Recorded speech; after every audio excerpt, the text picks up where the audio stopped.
In this session, we will learn about water pollution, the causes of water pollution, the effects of water pollution, finally, the methods to control water pollution. Now, the question is what is water pollution? Let's define it.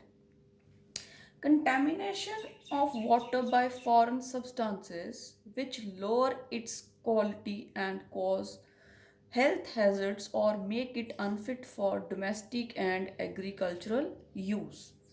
So simply we can say that degradation of quality of water the quality ਨੂੰ ਖਰਾਬ ਕਰਨਾ ਉਹਦੇ ਕੋਈ ਵੀ ਕਾਰਨ ਹੋ ਸਕਦੇ ਹੈ ਕੋਈ ਵੀ ਸਬਸਟੈਂਸਸ ਦੇ ਵਾਟਰ ਦੇ ਵਿੱਚ ਮਿਕਸ ਹੋਣ ਦੇ ਕਾਰਨ ਵਾਟਰ ਦੀ ਜਿਹੜੀ ਕੁਆਲਿਟੀ ਹੈ ਉਹ ਖਰਾਬ ਹੋ ਜਾਂਦੀ ਹੈ due to which water becomes unfit for drinking, bathing, agricultural use, right? So next are the sources. How water gets polluted, right? The first one is domestic sewage. The main cause of water pollution is domestic sewage.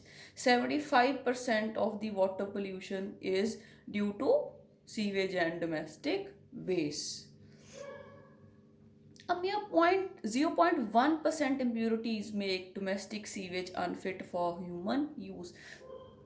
ਛੋਟੀ ਤੋਂ ਛੋਟੀ ਇੰਪਿਓਰਿਟੀ ਵੀ ਜੇ water ਦੇ ਵਿੱਚ ਅਗਰ water ਦੇ ਵਿੱਚ mix up ਹੁੰਦੀ ਹੈ ਤਾਂ ਉਹ ਪਾਣੀ ਹਿਊਮਨ ਬੀਇੰਗਸ ਦੇ ਪੀਣ ਦੇ ਲਾਇਕ ਨਹੀਂ ਰਹਿੰਦਾ now let's see what this sewage includes ਕੀ ਆਉਂਦਾ ਹੈ ਸੀਵੇਜ ਦੇ ਵਿੱਚ first is human fecal matter all the matter we flush out from our toilets, animal waste, dissolved organic compounds, carbohydrates, proteins, urea, fats, inorganic salts like nitrates, phosphates, detergents, soaps which we are using at home,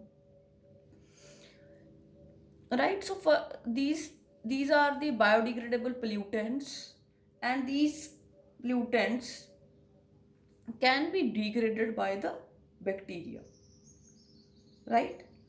The bacteria can degrade this organic waste, right?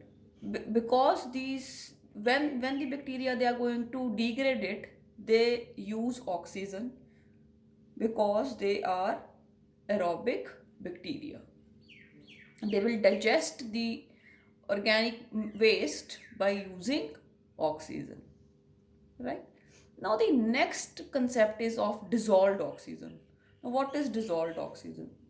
Like you all know 21% of the oxygen is present in the air.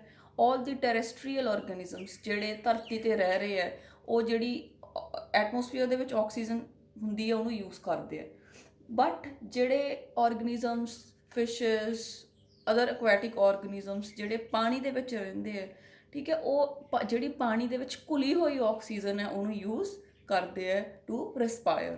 So that oxygen which is dissolved in the water is called as dissolved oxygen, right? ਹੁਣ oxygen ਦੀ ਮਾਤਰਾ ਨੂੰ measure ਕਰਕੇ ਪਤਾ ਲਗਾਇਆ ਜਾ ਸਕਦਾ ਹੈ ਕਿ ਜਿਹੜਾ ਵਾਟਰ ਹੈ ਉਹ ਪੋਲਿਊਟਡ ਹੈ ਜਾਂ ਨਹੀਂ ਪੋਲਿਊਟਡ ਜਾਂ ਕਿੰਨਾ ਪੋਲਿਊਟਡ ਹੈ ਜਿਹੜਾ ਨॉन ਪੋਲਿਊਟਡ ਵਾਟਰ ਹੁੰਦਾ ਹੈ ਉਹਦੇ ਵਿੱਚ ਆਕਸੀਜਨ ਦੀ ਕੰਸੈਂਟ੍ਰੇਸ਼ਨ 14 ਪਾਰਟਸ ਪਰ ਮਿਲੀਅਨ ਹੁੰਦੀ ਹੈ ਨॉन ਪੋਲਿਊਟਡ ਵਾਟਰ ਜਿਹੜਾ ਸਾਫ਼ ਪਾਣੀ ਹੈ ਉਹਦੇ ਵਿੱਚ ਆਕਸੀਜਨ ਦੀ ਮਾਤਰਾ 14 ਪਾਰਟਸ ਪਰ ਮਿਲੀਅਨ ppm ਹੁੰਦੀ ਹੈ ਤਾਂ ਆਪਾਂ ਉਹਨੂੰ ਕਹਿੰਦੇ ਆ ਵੀ this is not a polluted water next is ਜਦੋਂ ਉਹਦੇ ਵਿੱਚ ਕੋਈ ਵੀ ਆਰਗੈਨਿਕ ਮੈਟਰ ਸੀਵੇਜ ਆ ਕੇ ਰਲ ਜਾਂਦਾ ਹੈ ਠੀਕ ਹੈ ਤਾਂ ਉਹ ਆਪਾਂ ਕਹਾਂਗੇ ਉਹ ਪੋਲਿਊਟਡ ਹੋ ਗਿਆ ਜਿਹੜਾ ਵਾਟਰ ਹੈ ਜਦੋਂ ਵਾਟਰ ਪੋਲਿਊਟਡ ਹੋ ਗਿਆ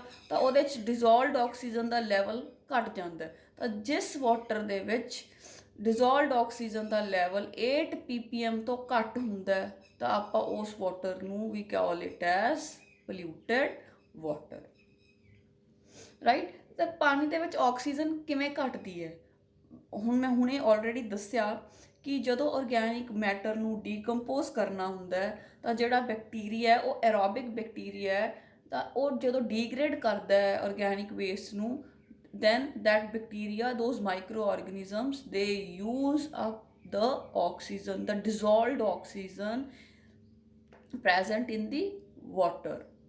ਜਦੋਂ ਉਹ ਆਕਸੀਜਨ ਯੂਜ਼ ਕਰ ਲੈਂਦੇ ਆ ਡੀਗ੍ਰੇਡੇਸ਼ਨ ਲਈ ਤਾਂ ਆਕਸੀਜਨ ਦਾ ਲੈਵਲ ਆਟੋਮੈਟਿਕਲੀ ਵਾਟਰ ਬੋਡੀ 'ਚ ਘਟ ਜੂਗਾ and the water body becomes polluted because ਉਹਦੇ ਵਿੱਚ ਆਕਸੀਜਨ ਦਾ ਲੈਵਲ ਘਟ ਗਿਆ, ਰਾਈਟ।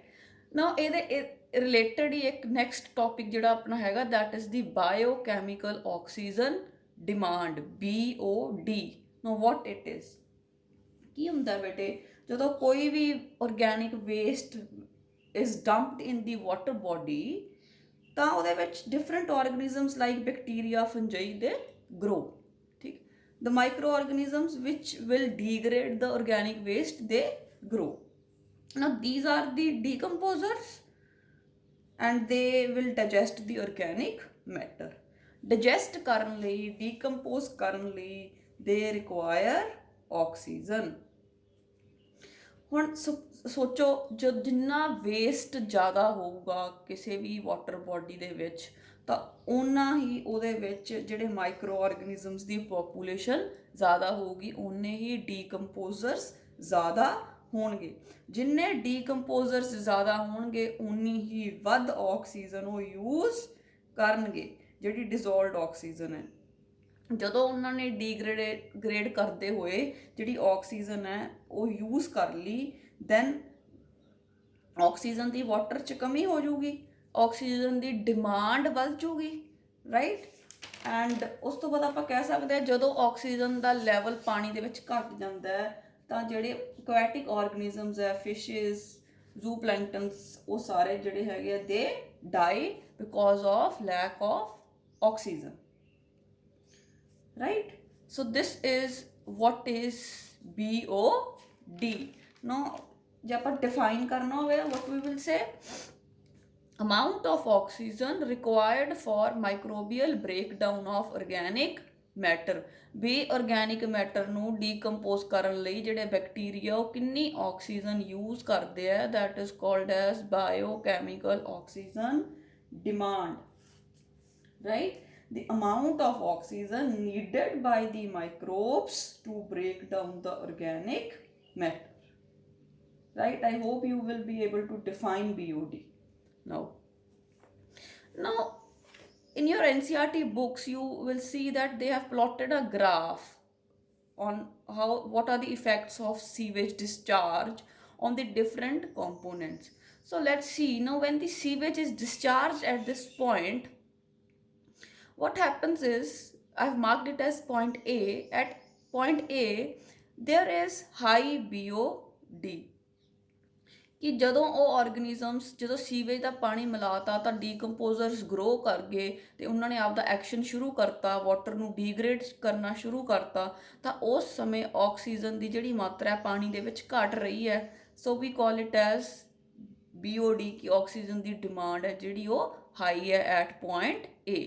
ਤਾਂ ਬੇਟੇ ਜਿਵੇਂ ਜਿਵੇਂ ਜਿਹੜੇ ਮਾਈਕਰੋ ਆਰਗੈਨਿਜ਼ਮਸ ਹੈ ਉਹ ਇਸ ਆਰਗੈਨਿਕ ਵੇਸਟ ਨੂੰ ਡਾਈਜੈਸਟ ਕਰਨਗੇ, ਜਿਹੜੀ BOD ਹੈ ਉਹ ਘਟਦੀ, ਉਹਦਾ ਲੈਵਲ ਘਟਦਾ ਜਾਊਗਾ। ਮੀਨਸ ਇਸ ਸਟੇਜ 'ਤੇ ਜਿਹੜਾ ਵਾਟਰ ਹੈ ਉਹ ਕਾਫੀ ਪੋਲਿਊਟਡ ਸੀ ਕਿਉਂਕਿ ਉਹਦੇ ਵਿੱਚ ਸੀਵੇਜ ਡਿਸਚਾਰਜ ਕਰਤਾ, ਪਰ ਮਾਈਕਰੋਬਸ ਦੇ ਐਕਸ਼ਨ ਨਾਲ ਉਹ ਸਾਰਾ ਆਰਗੈਨਿਕ ਵੇਸਟ ਡੀਗ੍ਰੇਡ ਹੋ ਗਿਆ ਤੇ ਜਿਹੜੀ ਵਾਟਰ ਬੋਡੀ ਹੈ ਉਹ ਸਾਫ਼ ਹੋ ਗਈ, ਜਿਸ ਕਾਰਨ BOD ਘਟ ਗਿਆ।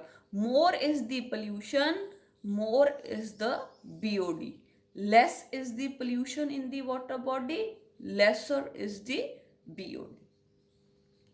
Now let's talk about dissolved oxygen. But BOD and dissolved oxygen, they are inversely proportional to each other.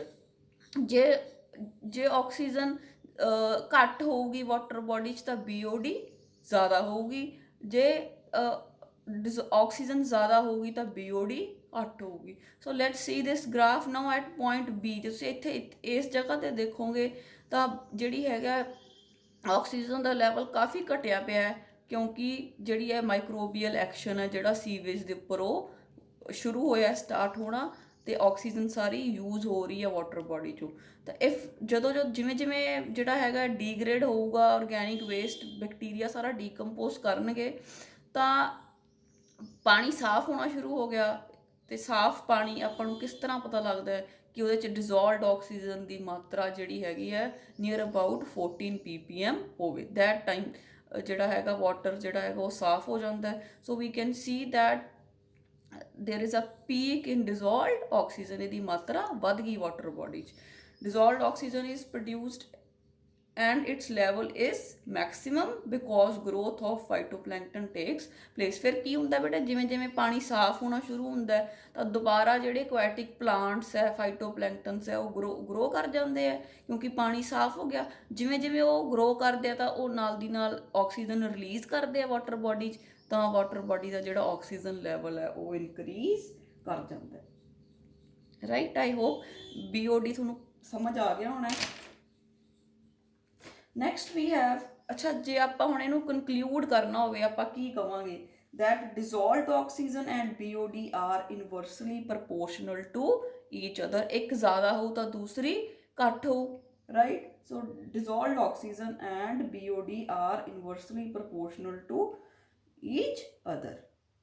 Now let's again define BOD। It is the amount of oxygen needed by the microbes to break down the organic matter। Now with the help of this graph I have explained you what are the effects of sewage discharge on the composition of water। Now let me give you two examples of two microorganisms ਜਿਹੜੇ ਆਪਾਂ ਨੂੰ ਦੱਸਦੇ ਆ ਕਿ water body 'ਚ pollution ਹੋ ਗਿਆ। But we have ਐਨੇਲੀਡਾ, ਆਪਾਂ ਪਿਛਲੇ ਸਾਲ ਕੀਤਾ ਸੀ, ਉਹਦੇ 'ਚ ਆਪਾਂ ਵਰਮਸ ਕੀਤੇ ਸੀ। ਇੱਕ ਵਰਮ ਦਾ ਨਾਮ ਹੈ ਟਿਊਬੀਫੈਕਸ and E. coli bacteria। You must be very familiar with E. coli bacteria।